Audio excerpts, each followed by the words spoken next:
আসসালামু আলাইকুম। আসলে বাড়ি থেকে ঈদে থেকে ঘুরে আসার পর হাতটা একদম খুবই খারাপ অবস্থা। একজন ব্যাংকে কিছু টাকা গোছাইছিল। খুব অল্প দিন হলো, মানে বেশি দিন হয় নাই। উম সে লোকটা বাসায় নাই তো, দেখি এখন তো কিছুদিন চলতে হবে। ব্লেড নিলাম, দেখি কয় টাকা গোছাইছে। ব্যাংকে থাকি, তারপরে যাওয়া হয় হবে।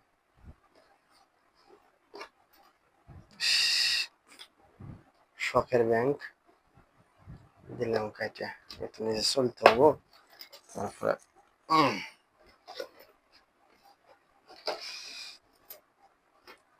কাটে না কে? কাটা তো তাড়াতাড়ি কাটা দরকার। কাইটা দেখতে থাকি কত দূর আছে।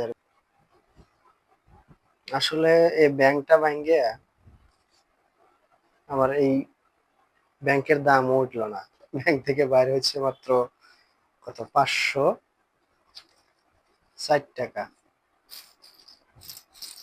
খালি 5 টাকার নোট রাখছে, আর 2 টাকার নোট, 10 টাকার নোট, এই খুরসা। তারপরও যাই হোক, টাকা তো টাকাই।